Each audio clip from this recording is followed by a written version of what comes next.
Oh, welcome back to your favorite podcast, Scary Movie Fright Night with Chris, Sam, featuring our friend Freddy Krueger. Freddy Krueger. I guess we should get started. Let's do it. This is Scary Movie Fright Night, a new podcast about two guys who just watch scary movies. I'm Chris, and I love scary movies. And I'm Sam, and I hate scary movies. My body just shook. Give me the heebie-jeebies. No, don't. All you have to do is stay inside in your bed, and then you won't get murdered. Oh. Okay. And now you have that recorded.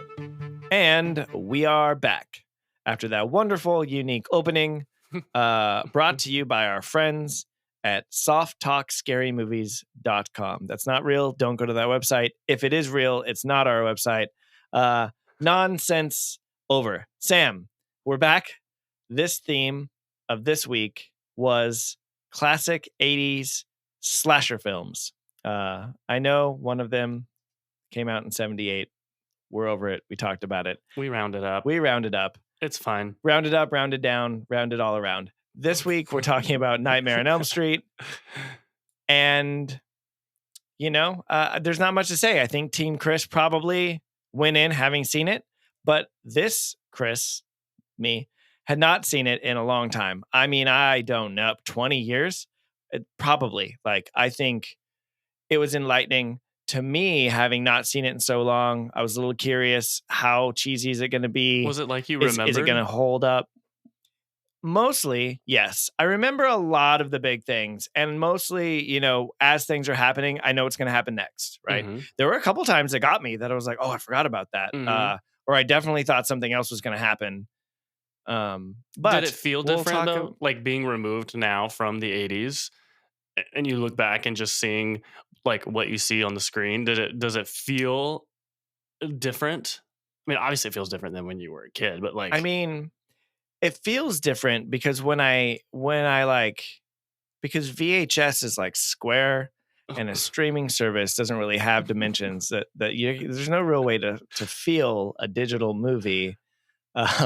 Sorry. No. No. It's that's hard to say. I honestly can't remember what it felt like last time I watched it. I think though that it felt honestly. So what I would say is it felt nostalgic, right? It felt that's what I was going like there was joy. It was joy associated with the nostalgia of watching a movie that I remember so much of.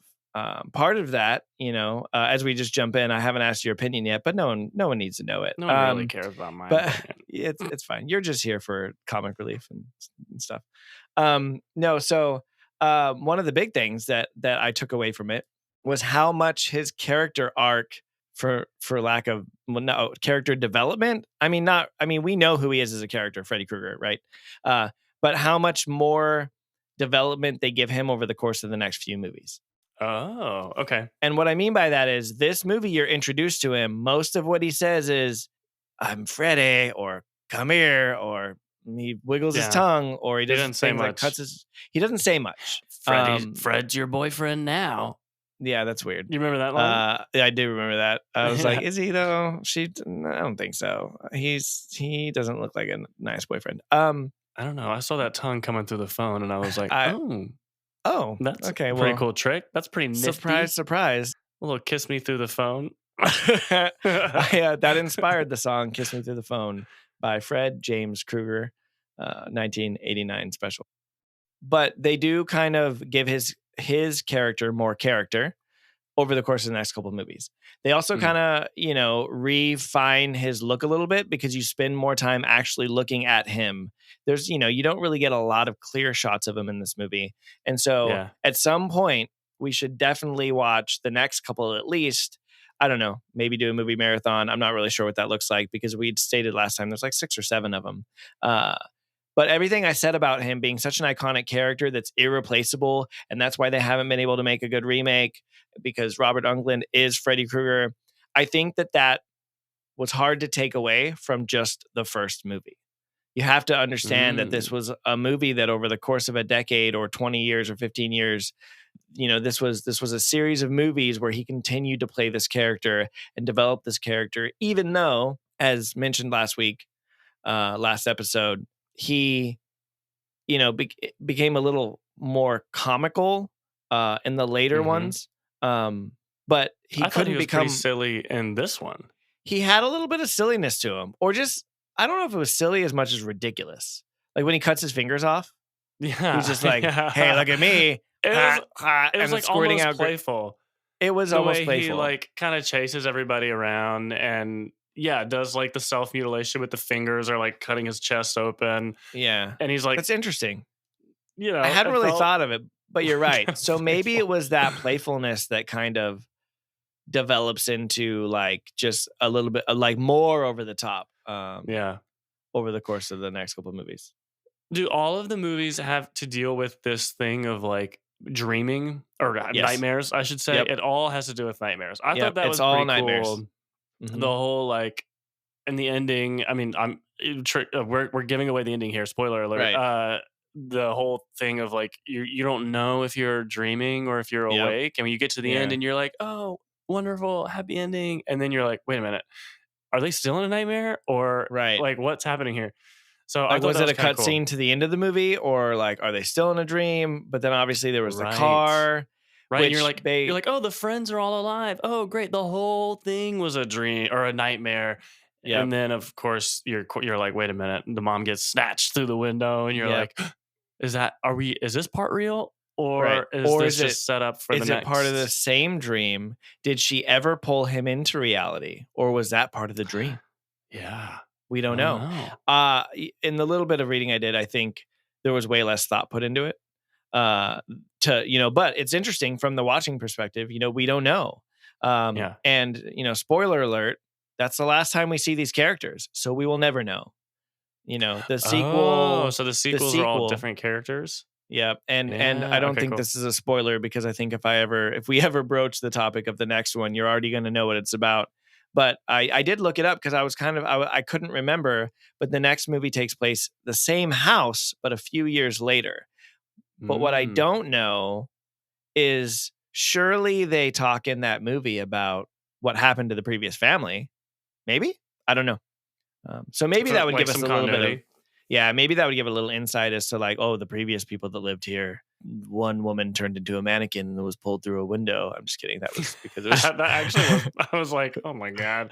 It was yeah, so fast, the, like, quick, like, cut with the camera, but yep. you clearly see this, like, dummy being pulled through the it The, kinda I mean, it made me chuckle. It was the very end of the something movie. something about the mom's deaths. Both of them were cheesy. When she got pulled into the bed and like all of a sudden it was like the blue light and there was again just a weird mannequin that just floats into the bed and it's like lightning under the sheets. And I'm like, of all the murders, I mean, I'm gonna recap them real quick. I Okay, don't know alright. that I'm gonna get them all right. Right. There's the I'll help first you one out with if you get anything wrong. Okay. yeah, yeah. Thanks. It's like a quiz. I'm gonna get 90% and get it barely an A. I'll bring you the There rest was of the 10%. okay. I appreciate it. Teamwork makes dream work. Oh, makes a dream work. Anyway, so there was the first woman. I wrote down people's names, only Nancy, Glenn, and Freddy Krueger. I didn't write anyone else's name down, but their blonde friend that was the first to die. Tina? Tina, well done. See, this Thanks. we studied. So Tina's death, I remembered. I remember because it is, and if you can imagine being in the 80s, like it was very creepy. The way she's like dragged up the Like, wall and upside blood is down. kind of everywhere. And I Yeah. remember that. I remember that scene from the original movie. Um, she's the first to die. The way that goes down, pretty, pretty creepy. Pretty creepy the way they executed it. Even held up, I think, to this date, 40 years later. Goodness gracious. And so I think, she was the first to die. Got it. The next to die was the boyfriend The kid in prison. Yeah. kid Yeah, in the prison. boyfriend in prison. Yeah. That one was just like, okay, he got hung by the sheet. To be honest, seemed kind of unoriginal, but sure. I don't know why Freddy wouldn't just do something gruesome. Cool. But that one wasn't particularly cheesy besides the sheet moving, besides just datedness. Mhm. And then after that was Johnny Depp. And first, by the way, that was Mhm. his first movie. That was his first ever Hollywood role was Mhm. Nightmare on Elm Street. But yeah, he gets dragged into the bed, and then blood just starts coming up all over the ceiling, and then it's dripping. And the next thing you see is like dripping through the floorboards downstairs. Again, not particularly cheesy, pretty gruesome. I thought it was cool. I thought it was pretty cool. I thought it was a really neat effect. It was a neat effect. And again, taking us back to, early 80s, like pretty neat effect and pretty like, oh, that's pretty messed up way to die. Like even the like part where he gets sucked into the bed and everything, he has like his TV on the bed and like whatever, like his headphones and everything, and all of it just gets like collapsed into the sheets. Like when my brother and I were little kids, we would play that game. We'd be like, oh, the bed is eating me. And like take the pillows and be like, oh no, we're being consumed by the bed. But it was like fun. It wasn't like we were about to get murdered. It was just like, adventure time with, 2 5-year-olds. But so I was like, wow, that was cool. And then the, upside down blood fountain. Right. I wasn't like freaked out, like, oh, the blood, it scares me. It was just kind of like, oh wow, that's a cool effect that they did back in 1984 or whatever. Yeah. Which I read a little bit about. But anyway, I interrupted you. Okay, so there was that one, which you said was not cheesy. Right. It was, relatively well done. And then the mom's death was the next thing that happened, where this like mannequin just like gets sucked into the bed. It was like, did you guys run out of ideas? Like it just seemed like he was on her and she was burning, right? And like Freddy was on her while he was on fire and she's burning. And like that's all fine, the burning steps. And you're like, oh no, he's upstairs, whatever. They run up there. And then all of a sudden she just gets sucked into the bed, like lowered into the lightning bed. Yeah, I liked it. I thought it was like, I mean, I thought it was like really like, I don't know. I thought it was like, I thought it was 80s, Okay. But the funniest part then was after the mom gets, lightning sucked down into the bed, and then the daughter and the dad are just like, oh no, and the dad's like, well, that's crazy. And the daughter's like, you go on, Dad. You just give me a minute in here. And the dad's like, okay. Bye. I was like, what? Like your wife just got sucked into the bed and like died with the like burning demon man on top of her. And you're just like, and now they believe him. No. And the thing is, even everything they knew about Freddy Krueger, which was gruesome, like he's a child murderer, right? And he got off on a technicality, which is a super interesting plot point. So the parents go after him and they kill him. Yeah. But like none of that's supernatural. So even though they know who Freddy Krueger is, like the fact that he's doing the supernatural thing, like it just, there's no level of intensity. The gruesome murders didn't match the reaction. There was no shock of the people. And I think that's it's based on, I mean, that's kind of along the way, right? Like, the friend gets killed and she's pretty distraught, but her friend literally just got mutilated. And the parents are just like, oh, well, you shouldn't have been over there. Why were you at her house? Go to school, I guess. I don't know. Yeah. And then I agree. And then the guy dies in the prison, and then her boyfriend dies. Her boyfriend, well, whatever. If they were official, we don't know. We don't want to put titles on it. But Johnny Depp dies, and then all of a sudden it's just like no big deal. Oh hey, yep, sorry about your boyfriend. But no big deal. Weird that there's a blood fountain, and he walks into the room. They don't show it. He walks in and sees that blood fountain, and he's just like, oh. Well, that's pretty disturbing. Now, again, that's not what he said, but then, like you said, and it all built up to the mom's death. That was just like, oh, okay, well, I'll leave you alone in here for a minute. Now that your mom is dead. And so that's what led me to basically what I found to be like the non-sleep scenes, the awake scenes. I found, and this is what I put in my notes: notably campier and at times painful. Like there was a long gap somewhere in there closer to the end where she was awake when she was fighting, like to stay awake, right? And all that interaction with her mom, and her mom just pulling like alcohol bottles out of every cabinet. Oh my god! Just, like, who keeps alcohol? Who keeps like vodka with the like with the towels? And it looked like a frosted bottle. Maybe vodka bottles back in the 80s were sold in bottles that looked frosted, or maybe that was an effect because like Frozen, That shit wasn't frozen. But like every time she turned around, she's got a handle of just vodka. drinking right out of the bottle. I snorted a little bit at the end when she's like, well, I've decided to stop drinking because I just decided that, and I think I'm being happier that way. And I was like, what is this? Yeah. And so that's where I found, I found the awake scenes to be the more painful part that was hard to cope with, for lack of better terms, after all this time. Because I think that like in the scenes where where they were in the dream state and it was, the creepy scenes, that required less people interaction and less like quality acting, for lack of better terms. I'm not trying to like necessarily say the acting was bad, but some of that, it didn't require them to have an emotional response. They had to be scared and they had to run and they had to react and those parts I thought held up the best. Yeah. What I liked about this movie was that they set it up in a way that's like, the thing that you have to be afraid of is falling asleep. So I can imagine that if you're watching this in the 80s, right? And like this is like high quality film, you've never seen anything like this before, and you're probably more likely to like fall into it and to, you leave the movie theater, you go home, you're going to bed at night and you're like, what if I have this nightmare? And what if that's what happens to me while I'm sleeping? So now you're in your own head and you're thinking like, I don't want to fall asleep because what happened in that movie could happen to me. And I think that's a pretty like genius way of getting in people's minds and getting them afraid of something that is like, I mean, you have to sleep. The fact that this chick was like on night 7 of not sleeping, I was like, crazy. Come on. She pulls out her coffee pot from her like second coffee pot from under the cabinet or whatever. Made me chuckle. I don't know that I chuckled throughout the rest of the movie, but as soon as her mom leaves and she just like conveniently has a plugged in coffee pot stored, already brewing. Did her mom not know that they had the spare coffee pots missing out of the cabinet? Or the coffee pot's missing off the counter. Either way, she just pulls it out and she's like, pours a cup and she's like, more coffee. It's like if her mom is an alcoholic, she is a coffee addict for sure. Facts. But if her mom was wasted, maybe she didn't notice that the coffee pot was. Idea. Yeah. Also, that part actually cracked me up. That's really funny. Her stay awake pills and like drinking coffee. Also, Johnny Depp's character, that dude, Glenn. I mean, nothing against him, but that dude doesn't know how to stay awake. She's like, you have one job, stay here, watch me sleep for a minute, wake me up, falls asleep.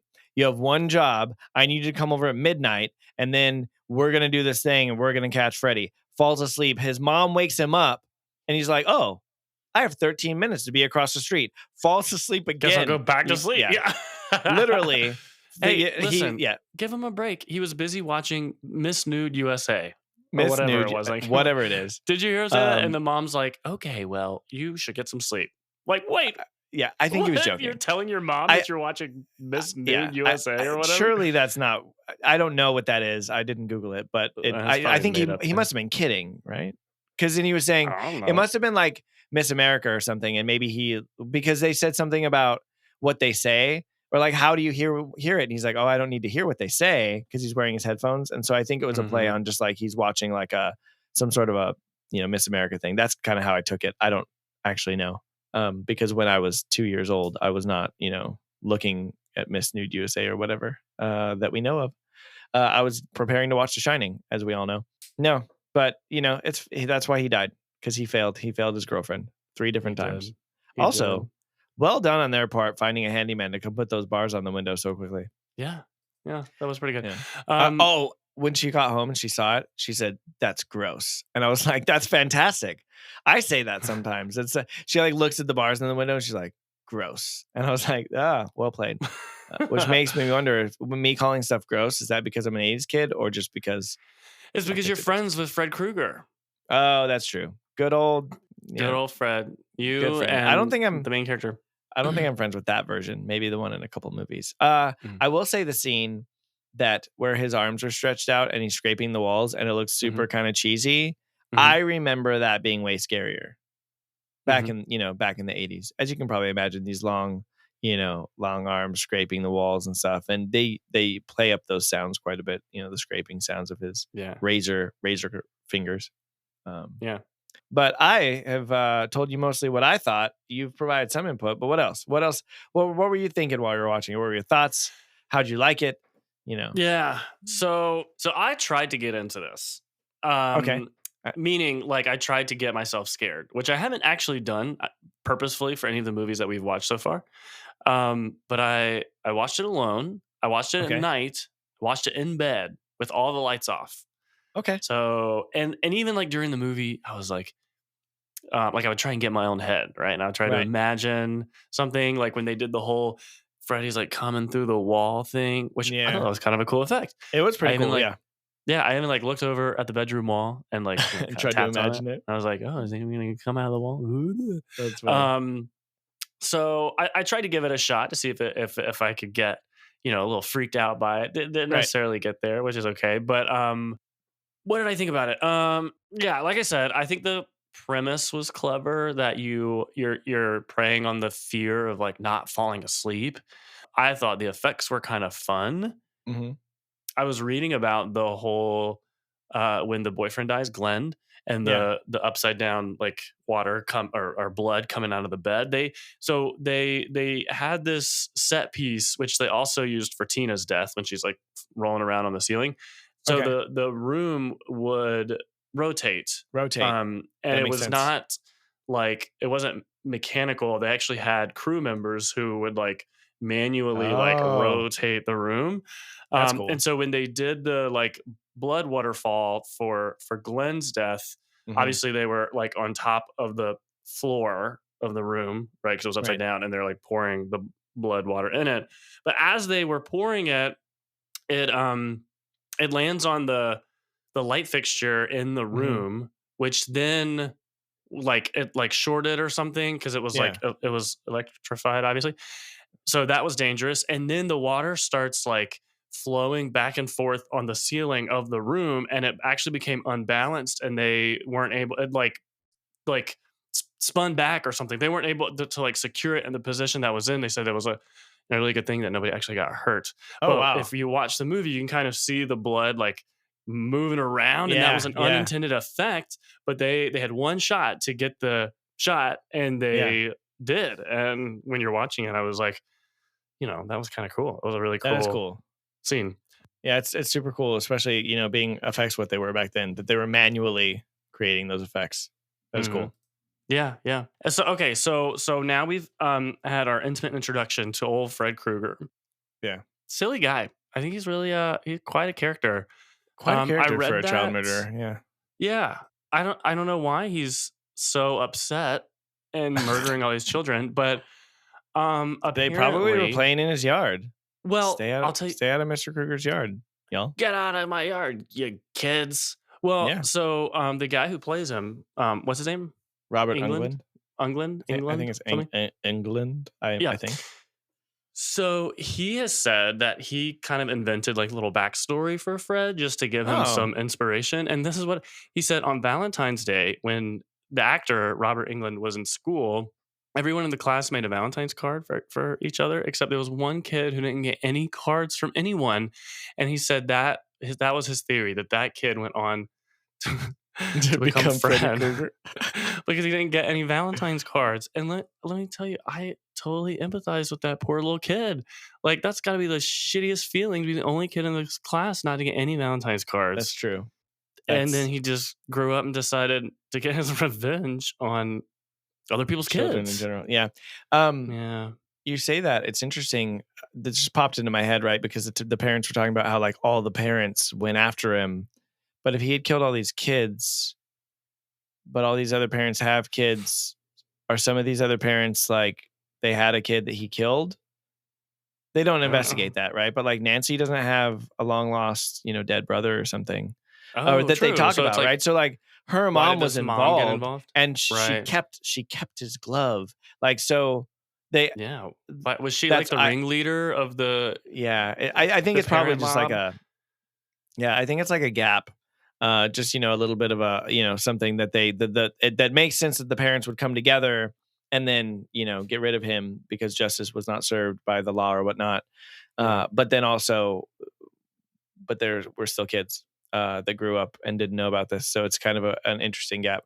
Also, hats off, no pun intended, to Fred for writing his name in his hat. The poor guy, that hat cost him some money. So he needed to write, he had to write his name in there. Hats off to him. Again. I do not like the hat. I don't like his outfit. I know it's like iconic, but you don't like it? I don't like it. Okay, so before I watch Nightmare on Elm Street, I got you a striped sweater for your birthday. Please don't make me wear it. I'll return it. It's fine. Did you also get me a glove with some steak knives? I can't tell you. It's a surprise. Cheese knives? I mean, that would make dinner prep pretty easy, pretty smooth. Well, now we know why Johnny Depp went on to be Edward Scissorhands.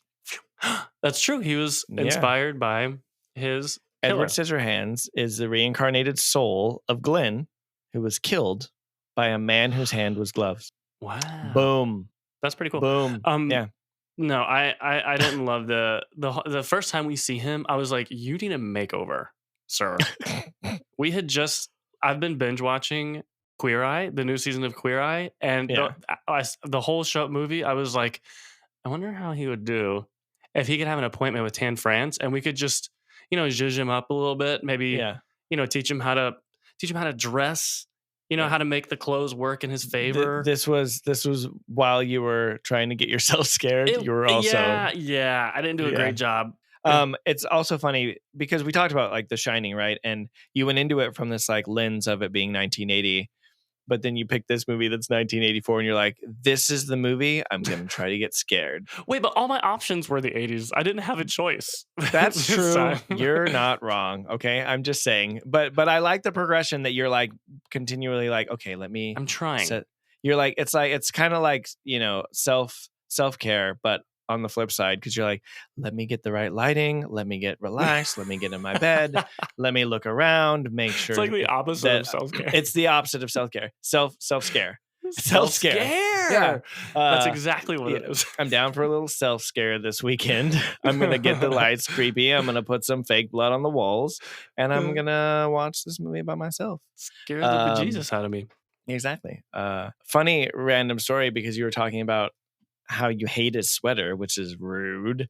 But also, do you like his sweater? Would you wear that sweater? Okay. I might look good in it. I look good in red, maybe not stripes. Also, they're like red and green though, and they're horizontal stripes. They don't make anyone look good. But for context of my childhood again, and my mom being a scary movie person, and obviously we had seen all the Friday the 13th movies. I do that all the time. Nightmare on Elm Street. Somehow it's like the same number of syllables. Friday the 13th, 5. Nightmare on Elm Street, 5. See? Same number of syllables. I always somehow say the wrong thing. So confusing. What kind of a buff am I if I can't get them straight? Anyway, watching Freddy Krueger movies. The Little Mermaid. Also 5 syllables. Okay. Sorry. Yep. I'm sorry. I watched that as a kid too. That's on the list. That's what we're watching next week. Don't get confused. Yeah. Don't get confused. Sorry. But I played with usual. So I had Ninja Turtles as a kid, right? And my mom was very crafty. Probably still is. I just don't think she does a lot of crafty stuff these days. But she was super crafty. She used some like melt plastics to make like masks and things for my Ninja Turtles, and she would like make little outfits for them. And so she made at some point, and oh God, I wish that I still had this stuff. Why would I have ever got rid of it? She made a Freddy Krueger sweater for one of my Ninja Turtles, and a paper mache and plastic. Maybe it was out of plastic. No, it must have been all out of plastic, melted plastic.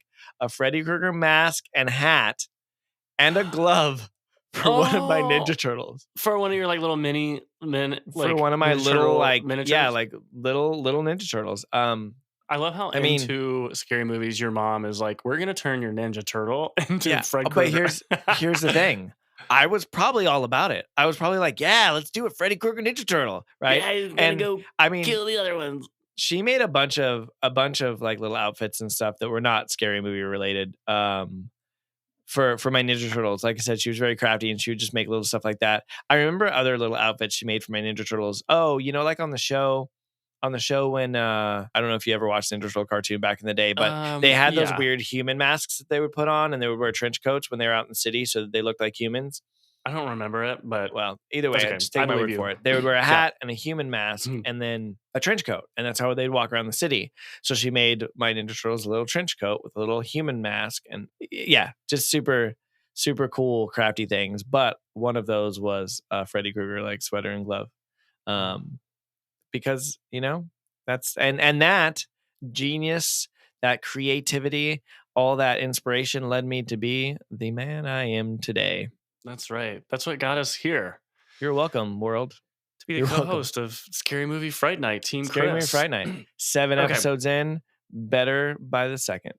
I have so many fun facts for this movie. I really loved reading all the juicy like goodness about Okay. how it was made and all this fun stuff. Juicy goodness. Yeah. There's some good stuff in here. So let's see. We talked about the inspiration that the actor had for Fred Krueger, but did you also know that Wes Craven actually had a friend?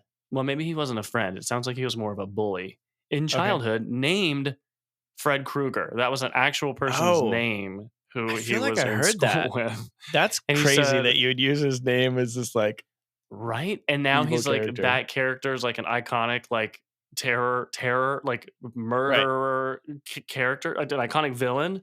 Right. The word wasn't coming to me. Like, can you imagine like growing up and being like, yeah, hi, I'm Fred. My name's Fred, last name Krueger. And everyone's like, what? Like, that must be a joke, right? Yeah, I mean, that is especially like the during that time. pettiest way to get back at your childhood bullies I is mean, to name an yeah, iconic but villain. hey, that's out what you of them. get.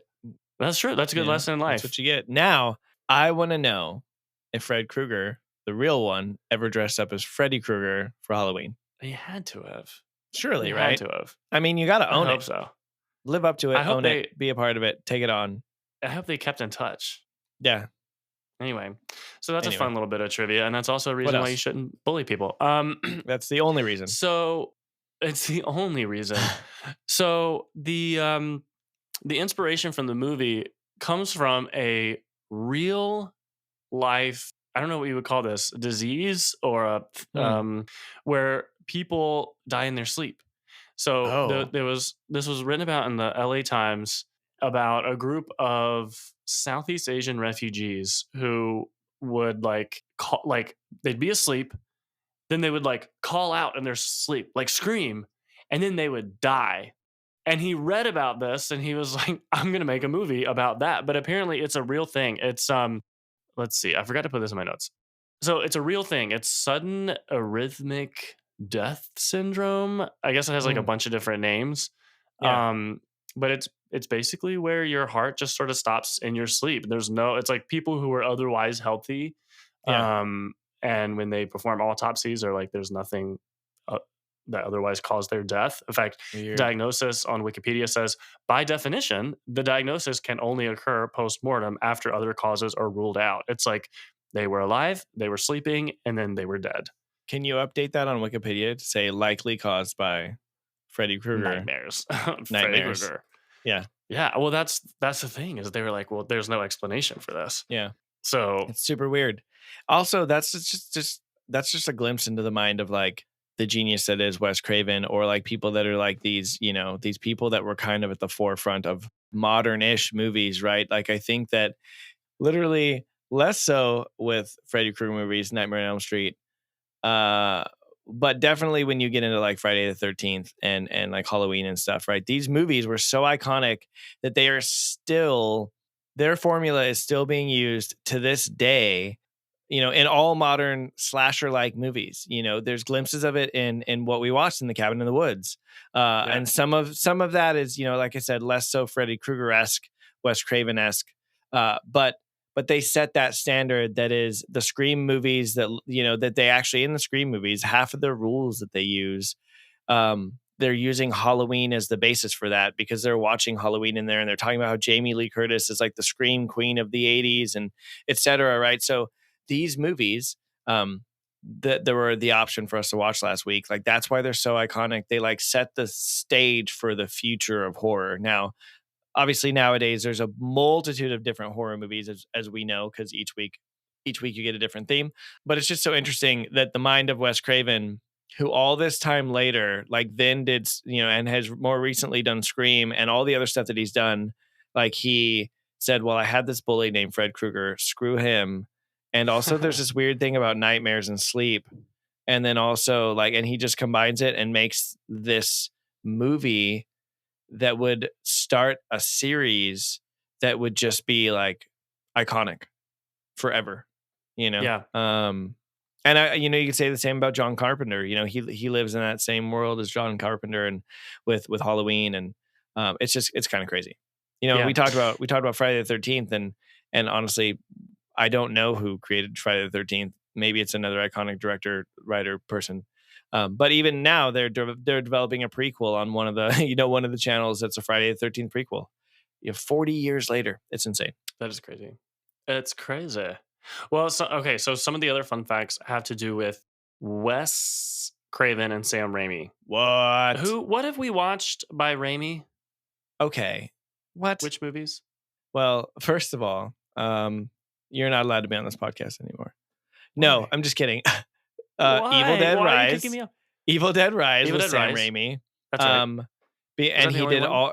Well, it's the only one we've watched this time. But remember, so Sam Raimi was the mind behind all the original Spider-Man movies and Doctor Strange: Multiverse of Madness. Oh, yes. And then, of course, like I said, all the different Evil Dead movies were him and right. and his whole team. Like, I should know that because of this fun fact that I'm about to tell you about.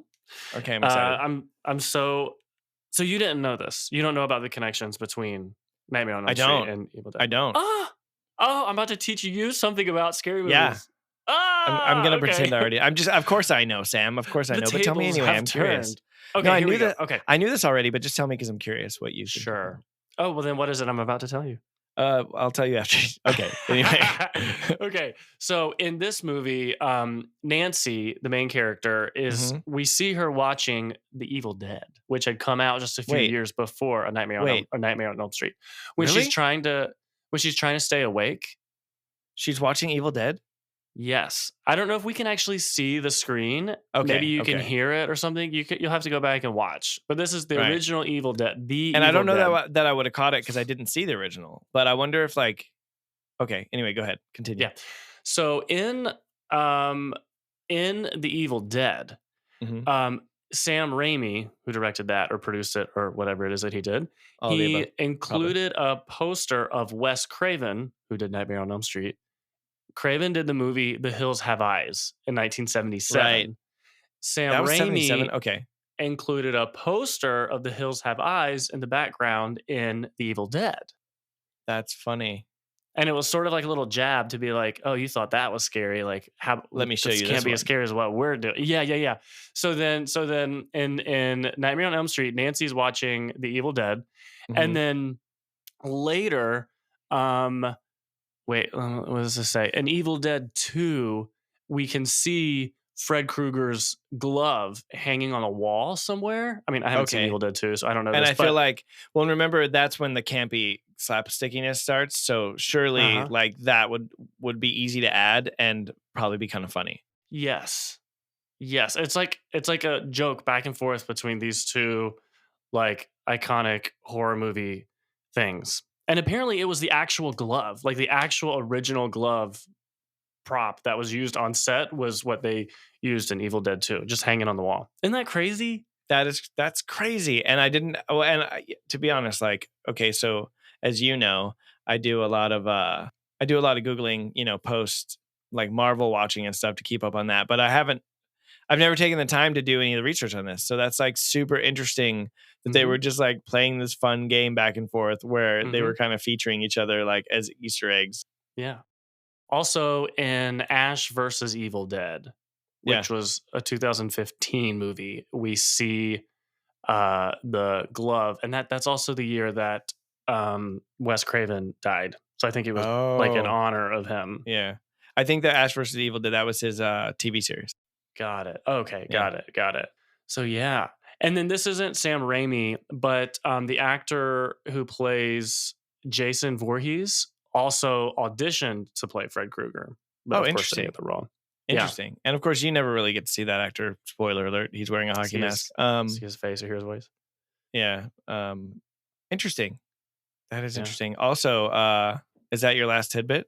Because I just looked up a Nope. tidbit to add to your tidbit. Oh, No, you have more? Okay. do your tidbit. Well, so as soon as you were saying all that back and forth, I was like, is there an Easter egg in Evil Dead Rise? Was And there there? is. Yeah. We So missed before it? we didn't know, right? We didn't Well, that's we true. we probably we heard it, but we didn't know that there was a thing. So it says before Ellie's deadite attack begins, right? So before she's taken over by the deadite, Bridget Mhm. is asked by the neighbors if she wants to watch all Nightmare on Elm Street movies, and she declines. I kind of Oh. remember that, and the reference was to the iconic Nightmare on Elm Street franchise, et cetera, et cetera, et cetera. So, Oh. um, I yeah. love Oh, this. which It's like is they're all like friendly co-op co fuck friendly co-opetition. You know what I mean? Like yeah, they're different film franchises, but they're like giving but little friendly winks and competition. nods to each other. Yeah, yeah, like Yeah, an honor of like the you know the yeah. impact that each Well, franchise and has this on. and this article says, and again, I'm definitely, by the way, going to watch Evil Dead Rise again when it comes out because I'm really curious to watch it again, Mhm. just because I enjoyed the experience so much. Um, but it says that's moments before they make the bath for Cassie, which includes a shot of fingers going down into the water, reminiscent of that scene from the movie. Oh Yeah. yes. So Okay, like actually, literally that was worked into the movie. Whether or not now that movie wasn't Sam Raimi, I don't know if they did it with that conscious thought that that was kind of a back and forth game of, yeah. tennis or volleyball that they were playing between movies, but it is funny that that was included That now that we know. is that is funny. I forgot about the bathtub scene. That was another effect that was like kind of cool that she gets Yeah. sucked in the bathtub and the hand coming up. I was like, Oh "Oh my." yeah. And it was kind of funny the first time the hand comes up. Yep. I was like, "What's going to happen here?" And then the mom knocks on the door or opens the door, I think, Yep. and the hand like very quickly like vanishes back down, Yep. which actually Yeah. kind of made me chuckle a little bit. Yeah. um but yeah, I thought that effect of being pulled into this like abyss under the bathtub was kind of cool. Although I don't understand why she gets out of the bathtub and then it tells her mom like, "Yeah, everything's fine. I'm good. I'm good." Again, when she's awake, it doesn't make a lot of sense. Yeah. It becomes a little bit hard to really grasp. Yeah. Yeah, so some good tidbits. Let's see. So that was the Wes and Sam stuff. We did Fred Krueger. We did his backstory. Okay, Wes Craven's daughter. I read two fun facts about his daughter and how she Okay. influenced this film. The first one was little cutie Johnny Depp. Mm. Apparently, one of the main reasons he was chosen was because his daughter thought that he was super dreamy and said, "I'm going That to run away from home if you don't cast him." also dreamy. So if it's the content of the movie, Oh my gosh, it does. I didn't even think about that. Oh. it's so fun to surprise you with things that aren't even that clever. It's that's why I'm here. That is so dreamy. Okay, so that was the first one, and then the other one is that he had previously done a movie called Swamp Thing. Do you know about that I've heard of movie? Swamp Thing. Yeah, yeah. Okay, Who did that movie? I have no idea. Wes Wes Craven. Craven. Yeah. Okay. But his daughter thought that it was ridiculous that the female characters were always like tripping and falling and like Right. being so Like clumsy. well, like we talked about, right? Yeah, yeah, we did Yeah. talk about this. Yeah. How it's just so like cliche and stupid whenever someone like trips and falls in one of these movies. So because of that, in this one, he was like, "Yeah, we're just gonna do away with the whole like clumsy girl thing, and we're just Yeah. gonna have her be pretty like confident, Yeah. competent, confident, nimble, you Both. know." Yeah. And I liked that. She was like, "We're gonna get this guy," and she was like brave and she had her plan, Mhm. and I liked that. I liked that she Yeah, wasn't I like thought weak. it was a nice change up from, the rest. Now, yeah, it was a nice change up. It was, because you look at Friday the 13th, right? Which I don't even know how, I know how the first one kind of ends, but I don't think there are any strong female characters in that one. Jamie Lee Curtis is the character from Halloween, but Mhm. I don't think she survives of her own accord, if I remember correctly. And I'm not going to tell you if I do remember because you haven't seen it, but that was an interesting point. I do think at one point I was just like, that's not something they built into this movie, but it's interesting. It was conscious thought. Like you said, Yeah. they just did away with that cliche, which honestly, I think helps the movie hold up a little bit better. Because nowadays you see that and you're like, oh, there she fell down, There right? goes Because the ball. yeah, but the fact that and honestly, she was the only one that was actually being competent most of it. She's trying to tell people and no one listens. So she's like, she's doing some Home Alone crap.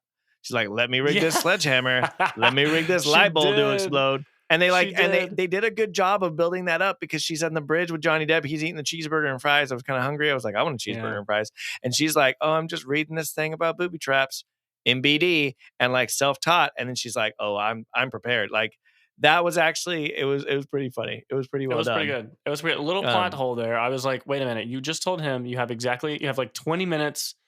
Like, meet me at midnight. You have 20 minutes, just enough time to fall asleep and get into the dream state and do whatever. But I was like, but you also have time to like set up all these booby traps in your house. But it's fine. It's fine. It's fine. Irrelevant plot hole. Who's counting? Who's counting? That was pretty fun. The little Home Alone, Yeah. Call forward. Mm-hmm. It's not a callback. It's call forward. The last point that I thought that I forgot to mention earlier, that really I think helped feed it, right? The concept of you being in your dream state and that being unknown, like the fact that her dreams didn't make sense. Maybe it was just as cheesy as the awake time. But like, for instance, when she's asleep in the classroom and she sees her friend in the body bag, which to me is probably the creepiest part of the movie. Like her friend's there in the body bag all bloody and just being like dragged down the hallway. Like I found that not a lot of creepy moments, but that moment's kind of creepy in my opinion. I think that probably creeped me out as a kid. So there's probably a little bit of a connection there. But then she gets up and she's following it. And then like that girl trips and then the girl like shows the glove but she's never really like upset about it.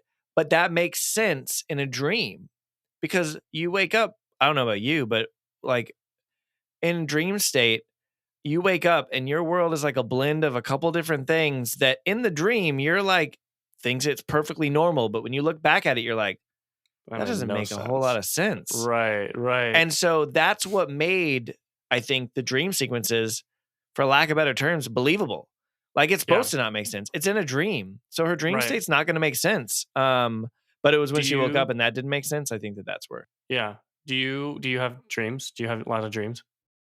Only about Freddy Krueger usually. We're playing patty cake. I get like little razor cuts on my fingers. It's really annoying. You do like a jump rope. He like spins jump the rope. Yeah, double dutch. Double Or dutch. he like slices I sing rope. the song. Yeah, count to 12 or whatever. I to answer your question though, I don't much remember my dreams at all. Like not even, and we talked about this a little bit where you said, I think last episode, I think you said it on air that you wake up and you immediately like try to recount it. Like most of the time I wake up and it's gone. Like it's not even there for me to recount. Now that's not always the case, but even when I wake up and I had dreamt, I don't, because it's so rarely that I wake up remembering that even when I do kind of wake up remembering, I'm not in a habit to like recount it real quick. And so it's usually gone pretty quick. But to answer your question, not really. Not a lot of dreams. Okay. I have like very vivid dreams. I always like I said, like I told you before, I wake up first thing in the morning and I like replay them so that I can remember them. But I have this one. Do you ever get recurring dreams? Like the same dream? I have very similar dreams every time I start a new job, and like every time I move every few years and I'm in a new job and I'm in that uncomfortable state where I don't know what I'm doing. I do have kind of some like callback recurring dreams of like 15 years ago. It's like a weird thing, but that's not, I wouldn't call that recurring, but it's a recurring theme. But I definitely don't have like the same dream over and over. I have several recurring dreams. I was in the Navy, as you know, and and it's been like almost 10 years since I got out. But sometimes I also have recurring dreams that I'm still in the Navy, and it's usually it's usually ridiculous. It's usually related to like uniform preparation. Like I have to go into work and I like don't have a certain uniform item. I'm gonna get in trouble for it, or like we're about to go underway, we're about to deploy, and I'm like, I don't have any boots. Like that's the dream. That's the dream. But I have this other recurring dream, and the interesting thing, there's a little plot twist about this one. I have this dream that I'm trying to get somewhere, and it's usually trying to get to class. Like I'm in school again, and I have to get to class on time. And I'm like trying to get there, and I have my backpack on. I'm like walking through campus, but my feet are so heavy, and I'm like trying with all my might to like take one step at a time. And I Yeah. literally have to travel like, however far to get to a classroom building, and I have a certain time to do it. And I'm like, just with every ounce of my being able to take like one step at a time. And then I'm like, okay, next. And it's just so hard. And I recently was talking to my sister, and we were talking about dreams, and we were talking about recurring dreams. Right. And I was like, do you ever have recurring dreams? And she's like, well, I have this recurring dream that sometimes I have to like get to class on time, and I'm just like traveling really slow and my feet are so heavy and I have my backpack on and it's holding me back. And I'm like, what? We have the same recurring dream and we're siblings? Like, does that mean our That is brains are weird. connected? Or That is is it so weird. We have never talked about it. I was like, you have to be kidding me. That is the exact same. It happens like it's not like all the time, but it happens over and over again, and it's happened like for a long time. Right. Crazy. That's so and strange. isn't that so strange? That's so And crazy. there was one scene in the movie that made me think about that recurring dream when she's trying to go up the steps and her feet and her are feet like sink falling into the oatmeal stairs or whatever. Yeah. Yeah, and I was like, I know what that feels like. I've been in this nightmare before. Yeah. But so apparently, the way that they created that like melted staircase thing was they used. Well, there's like different people have said different things. Like at one point, the actress said one thing. At one point, Wes Craven said something else. It's like looked like oatmeal to me. It's oatmeal. So Wes said it's like a mixture of like oatmeal and glue. Huh. Heather Langenkamp, who plays the main character, said it was Nancy said it was like pancake mix. And then somebody else said it was a Bisquick, which is pancake mix. So same thing. Yeah. Well, yeah, because I heard that after that scene was over, they just scooped it into a frying pan and had breakfast together. With glue in it? No, yeah. Oh. I made that up. She's like reaching down the stairs now. Yeah. Nightmare on Maple Street is where they make pancakes out of the stairs and then pour maple syrup on it. Freddy Krueger joins. Are delicious. When they need to cut their pancake, he just reaches across, does a little finger slice. They eat their pancakes. Everyone has brunch, lunch, dinner, whatever, breakfast, and it's delicious. That's so funny. That's what you're missing out on by not seeing part 2. Old Glenn comes back with his scissor hands. Yeah, exactly. He like trims the hedges. He makes some sandwiches. It's a good old time. I don't know what we're talking about anymore. I don't know, but okay, so that was all my fun facts for the movie. But to have a little bit of fun with the idea of nightmares, I did a little bit of digging on the internet, and I went to Reddit, and I was curious to find examples of the freakiest, scariest nightmares that people have had. And I brought some of those examples with us to share with everybody. Would you like to hear them? No. Okay. I'm just kidding. Go ahead. Yeah, no, I would love to. That's why I'm here. Okay, cool. I'm curious which of these nightmares you think are the scariest. Okay, here's one. This is a fun game. I get to decide. You get to decide this time. Okay, nightmare number 1. I dreamed about some pigs in a dark cave-like place, but then they turned into some horrible monstrosity of pigs. They were super pale, almost white, and slimy, and they could stand on their hind legs. They violently devoured a person in my dream, and they made me poop my pants. It wasn't a fear poop. They literally somehow had control over my bowels. Shrug emoji. What? Okay, so for clarity of audio, I could have just muted my mic, but I almost lost my shit on like the first line. Okay, so that's the first one. What's the next one? God. Okay, that was pretty scary. Yep. Next. Okay, we'll do this one. I just woke up from a nightmare and I came here to post about it. I love how dramatic these people are. I was standing outside a bar with some of my friends when a big black lifted truck comes speeding down the road and nearly hits a girl crossing the street. There's a little bit of commotion when someone shouts, "You could have killed her!" The man driving the car goes, "Well, I've just killed somebody now." He pulls up a body from the back seat and presses a bloated blue corpse against the windows. The person is so vivid, and it looks like they're still screaming. He tells us he strangled him, drowned him, let him dry out, and then drowned him again. And now I don't know what to do with the body. We run back inside the building because he tells us we're next. But I tripped on the way back. Like, of course you fucking tripped. Of course you did. Come on, get it together. Classic. and I jolted awake, covered in sweat. The scariest thing for me is I recognized both people, but I cannot place them. They both had such vivid faces, I just can't get the faces out of my head, and I'm scared to close my eyes again. Oh, goodness. So, first of all, the scariest part is that dude's got some super soldier serum. If you drowned that person twice and you can like pick the body up and put it on a windshield, yeah, I'm sorry. You're toast. You're toast. Yeah. There's no, Yeah, you're not put going me to, in a slice me up like some bread, put me in a toaster because I'm toast. you're toast. Yeah. Okay. Well, that one was at least more I guess scary. The pig one, I don't actually remember. I just remember there being pigs and they were eating people. Okay, what's next on the list? And then All right, I'll tell you which one's the scariest. Let's do the creepy clown one. Okay. Ooh, creepy clowns. I love it. About 20 years ago, I had a dream. I was at a very creepy carnival. Dark, eerie, not many visitors. The failure carnival. Like, the food was free. Nah, okay. Back to the nightmare. I was lost and looking for my parents. I went behind a circus tent and I saw a clown hoisting up my family onto a big wall and hammering nails into their foreheads to make them stay suspended off the ground. I still think about that dream often. What the fuck? Okay, that was obviously the scariest. That one easily the scariest. Killer clown. Yeah, like you go to a circus, you go to a creepy thing. People have clown things anyway, and you go in the back. Here's the thing. Any dream, you go in the back and they are nailing your parents to the wall through their forehead.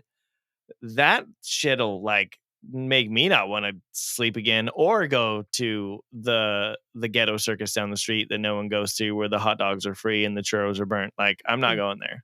There's something about the head being like punctured.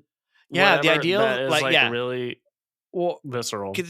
They could have had the nail going in, like being nailed up, like in their shoulders or in whatever, but like through the head. Ugh. Yeah, that one wins. Number 2 is probably the pigs, just because I laughed.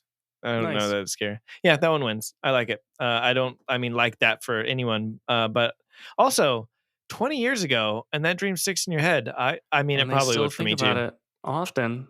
Well, often. I have one dream that I had probably 15 years ago. Okay. That still haunts me a little bit to this day, but I feel like I should save it for another episode. Okay. Because we got to choose another movie for the next episode. We have to choose another movie, and it's time. But we know you didn't find it scary. But how do you rate it? Where does this fall? Yeah, we got to rate. Given what it is. And knowing that it is what it is, a 1984-ish movie, where does it fall? No disrespect to Nightmare on Elm Street, but I'm gonna give it a 3. A 3? Okay, that's solid. I think that as long as it's not a 0 or a 1, I think that I think that's accurate. I didn't have to like look away, close my eyes. There was no gore that was like so uncomfortable. I didn't feel squeamish. There was a few moments where I was invested in the character and like didn't want in particular. It was when what's the main character's name? Nancy has already lit Fred Krueger on fire, and she's inside of her house breaking the windows, trying to get the attention of her father. Also, her mom's upstairs in the bed, and she's just like, it's fine. She's wasted. Help me. My mom's wasted. The house is on fire, but it's fine. And I was like, what if she doesn't get out? What if they ignore her? Which they kind of were. They were like, kind of did. Yeah, we're coming. Oh, no big deal. Chill. Everyone's just gruesomely being killed and you're freaking out, but no big deal. Well, maybe. And when that cop was like, maybe I should go tell her dad. What? Get your ass in gear, dude. Yeah, that was the one moment where I was like, no, like she's come all this way. Don't let her die for something stupid. Like the adult's not listening to her. Right. So yeah, I mean, you know what? Iconic film. I enjoyed it. I would give it a pretty low rating on the Scare-O-meter. Yeah. But yeah. But Team Sam should go watch it. Recommended watch. I mean, Recommend it. hopefully people are watching movies before the episode, but maybe they listen and if we keep their attention long enough, they wait on your rating at the very end to decide. And Seems that's a when little they decide. backwards. Seems a little backwards, but honestly, hey, if you're here, you know what? You can do this however you want. It's like a make your own. You are the boss of you. It's like a choose your own adventure, you know? Mm-hmm. Maybe you are like Johnny Depp and you have this podcast on your ears while you're watching Nightmare on Elm Street without the sound. Don't know if you'll really be able to pull, the content from both, but hey, whatever you dig. Okay, That's one way to do it. I think same. I think 3 is probably accurate, pretty low on the scale. I think it's a great nostalgic movie for you to watch. I would say, caveat, if you're going to watch this one, watch a few of them. Watch this one, watch the next one, watch 5 or 6 of them. I don't think you should start Nightmare on Elm Street and only watch the first one. Unless you watch it and you're just like, why am I listening to this podcast? I hate scary movies. I'm done with you, Chris and Sam, and you move on with your life. But come I'm just back. kidding. Don't do that. But watch this, then watch the next one, watch him develop a little bit so that you can see a little bit, you can peer a little bit into my childhood and understand why I became friends with Freddy Krueger. Does he ever get his makeover when he evolves into the next films? Only time will tell, Sam. I heard that happens. That's what's going to happen in the next sequel. Queer eye for the bad guy. Yeah. Okay, so here we are. Sam has told me to stop talking and told me to introduce next week's theme, which is probably a good idea because otherwise this episode would be 24 hours in length. So this next week, we're going to do another theme. Surprise! It's going to be a theme. There's going to be 3 movies, and you're going to pick based on the synopsis. So the theme for this week, which we previously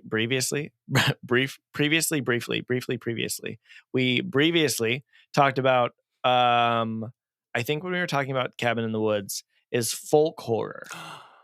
Yeah. And so to recap that, it's basically a subgenre of horror film and horror fiction that uses elements of folklore to invoke fear and foreboding. Is this like, so I might be misinterpreting folk horror. It's not like in the woods with like woodsy type things. See, I'm thinking of like folk music. That's what I'm thinking of. Yeah, so it's basically like blood and gore mixed with that Taylor Swift album that was like folk music. What was it called? The Swifties are going to come after us. Folklore. Wasn't it folklore? No, that's the winery in Monterey. No, that's folk tale. Fairy tale. Folklore. It's folklore. Yeah, folklore. You're right. Folklore. It has nothing to do with Taylor Swift. She can come on the episode and talk about it though if she wants. But folk horror. Okay, so themes of superstition, folk religion, paganism, sacrifice, dark aspects of nature. Okay, so supernatural horror film in relation to those types of things. So when you talk about like evil spirits and superstition and again paganism, sacrifice, but honestly, that definition still kind of leaves kind of a lot to be expected. But I'd like witches movies would probably be like folk horror. Okay. But I think that there's probably potential for movies to bridge a gap between folk horror and others. But these movies are all folk horror movies. 2 of them have some Marvel themes. One is MCU, one is not. I'll explain it. 2 of them, I don't know if you've seen Downton Abbey, but 2 of them also randomly have 2 different characters that were in Downton Abbey as well. I didn't do this on purpose. It just happened to come out that way. But without further ado, the first one is called Midsommar, which came out in 2019, starring Florence Pugh, MCU, alumni, Jack Raynor, and Will Poulter, also MCU alumni, now from the latest Guardians of the Galaxy movie. So 2 MCU folks in this movie for Sam's enjoyment. And here's what it's about.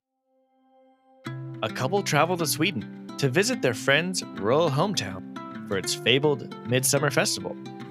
But what begins as an idyllic retreat quickly devolves into an increasingly violent and bizarre competition at the hands of a pagan cult. End of synopsis. Literally, the definition of folklore said pagan, and so this definitely fits. Is it IKEA? Did they go to IKEA and then get possessed? Buy the They're like, meatballs. yeah. Couple goes to Sweden. They go to IKEA. They buy some furniture. They get too many meatballs. Violence ensues. They all die. Pagan cult. The end. What do you think? Okay. Well, I was introduced to IKEA very late in life. I was a late adopter. And once I was introduced, I was like, oh, well, this is great. I wish I knew about this sooner. Yep. I have seen Midsommar on a number of like lists of things. Oh, okay. Right, like I saw something about like the scariest, creepiest movies or something of 2019. Yeah. Did it come out in 2019? Is that right? Yes. Or ding, ding, ding. That's what it was. I saw something when I was reading about High Life. And I saw Midsommar on that list. Yeah. So I've seen it pop up. I've known about this movie since it came out. I have friends that have seen it. I just never got around to watching it. So here we are. So this would be a first experience for you. It would be. It would be. Nice. Okay. Which I prefer until movies have some weird stuff going on. But yeah. Are you ready for number 2? I'm ready for number 2. Number 2 is Apostle. Came out in 2018, starring Dan Stevens, Richard Elfin, and Paul Higgins. So the callback here, Dan Stevens was in Downton Abbey, and he played Matthew Crawley. Question for you. Did you ever see the show Legion on FX? Nope. Okay. Nope. So it had him in it, Dan Stevens. It's a Marvel-based show. Super weird, very like psychedelic trippy. But the storyline, he plays this guy with these special powers. But it turns out, spoiler alert, that he's like the son of Charles Xavier. Oh. Yeah. Anyway, I watched the whole series. It's super kind of weird. It's probably worth a watch through. But we're here to talk about Apostle. Oh yeah, Sam told me to shut up. So anyway, there's my plug for Legion. This is what Apostle's about. London, 1905. Prodigal son, Thomas Richardson, has returned home, only to learn that his sister is being held for ransom by a religious cult. Determined to get her back at any cost, Thomas travels to idyllic island where the cult lives. I mean, as you would. Like, hey, bad people, let's go see the bad people. As Thomas infiltrates the island's community, he learns that the corruption of mainland society that they claim to reject has infested the cult's ranks nonetheless, and uncovers a secret more evil than he could have imagined. Join us as we take a look at 1905 London and what joys were had by people living their lives and doing cults. Doing cults. Doing cults. 1905. Cults. Good year. Do good it year. Or don't do it. Okay, so this could come in handy, seeing how to rescue a family member from a religious cult. In this day and age, I feel like religious cults are all over the place. They're everywhere. Yep. At any given moment, your best friend or your sister could get snatched right up. So sometimes they own coffee shops. That is 100% true. If our listeners don't know this, we both live in Hawaii, and there's a number of coffee shops and other businesses that are owned and run, managed, and operated by religious cults. Yeah. If the locals are listening, we're not talking about you. Nope. If you're involved in that, we're not talking about you. Don't come find us. You don't know where we live. It's fine. Snatch us up. Moving on. So we can learn how to rescue people. Step 1, go to the island and confront them in person. Go alone. Yeah. Don't bring any weapons. Don't have anything. But yeah, it's basically a life lesson. This is a good one to have in your book of how-tos. Okay. Yeah. Nice. Ready for number 3? Number 3.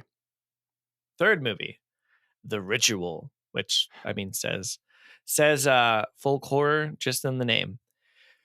Came out in 2017, starring Rafe Spall, Arshur Ali, and Robert James Collier, who played Mr. Barrow in Downton Abbey. And here's what The Ritual is about. Reuniting after the tragic death of their friend, 4 college pals set out to hike through Scandinavian wilderness.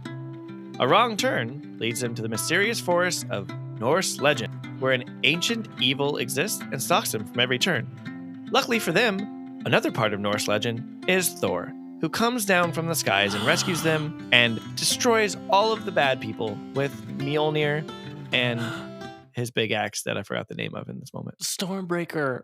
Stormbreaker. Is Chris Hemsworth in this one? I don't know. Okay. Can't tell you. He is not.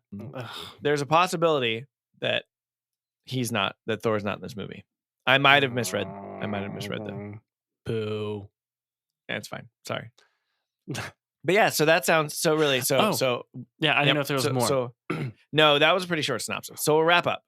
Number one, couple travel to Sweden. They go to IKEA. They eat some meatballs. The meatballs are poisoned. They turn into rage monsters. It's basically like they trash IKEA. Everyone kills each other with pieces of furniture. It's pretty intense. But the survivors live happily ever after, probably.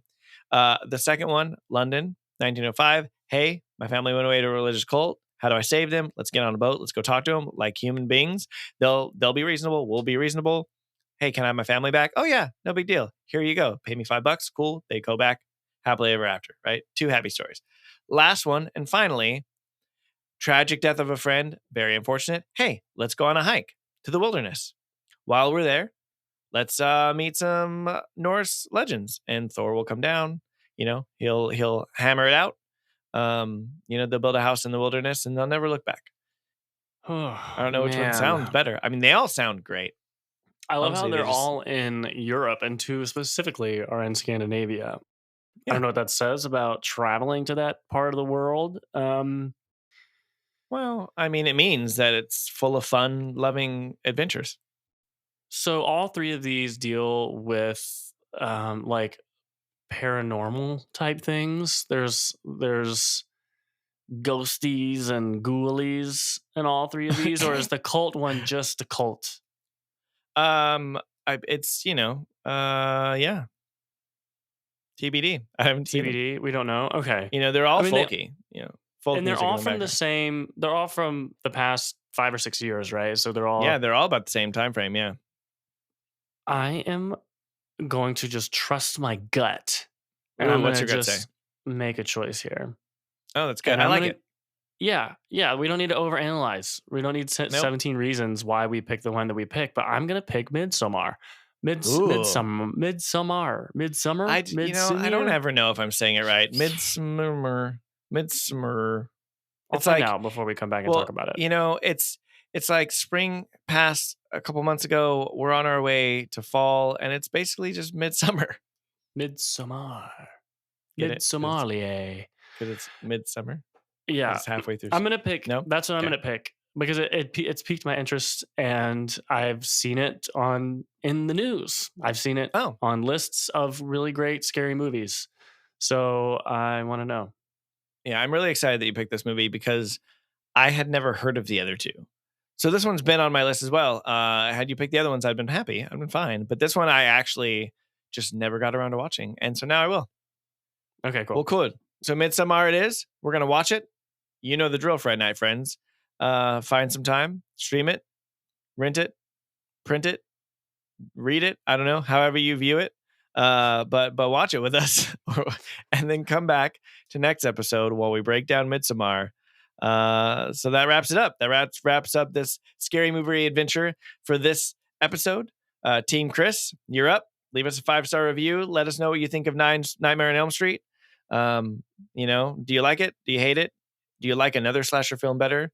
Team Sam, was it as bad as you thought? Probably not. 1984, Sam loved it. He was chuckling at it. Team Sam, I think you probably loved it too. Yeah. You can handle it. Make sure if you're leaving us a review, particularly the 5-star ones, hopefully, make sure you leave a hashtag Team Chris or a hashtag Team Sam in there, because we want to know what side you're on, one. And, you know, I'm just curious. I really want to know how many, you know, Team Sam members there are that are listening and actually like kind of checking out the content of the scary movies. You know, I mean, it's not a competition. No, but if it were, I'm sure I would win. Hang on, I'm gonna go text all my friends right now and tell them to join Team Sam. Yeah. Well, wait, I have an idea for our listeners. This will be really fun. So if you're gonna go leave us a review this week, instead of just talking about the show and how much you love it, tell us, put in the review the scariest nightmare that you have ever had. And everyone else who's like reading the reviews on the show is going to be like, why is this person talking about killer pigs? But it'll be funny. And I can't wait to go read about all your nightmares and our reviews. So just do it. Just do it. I'll make you a deal. If you leave us that, or even leave it in a comment on our Instagram, right? If you leave us your scariest nightmare, we will pick some of the better ones and we'll read it on the air. Yeah. We'll I'll give let you a Sam shout read out. it because, he's better at reading than I am. Okay, well, is that it? Do we have anything else to say before we go? We do. We have a new catchphrase. It says, beware or be scared. Nope. Be fair and get a good scare. Nope. Wait, what was the one we said earlier? Self-scare. You got to go apply Oh, some yeah. self-scare. Treat yourself to some self-scare. Yeah. All this is bad. All of it's bad. Hey, I think it's pretty good. Oh, You go give yourself a little frightful makeover, a scary movie Fright Night makeover with some self-scare. Sounds like a perfect night. Well, we should probably say goodbye. All right, we're out. See you next time.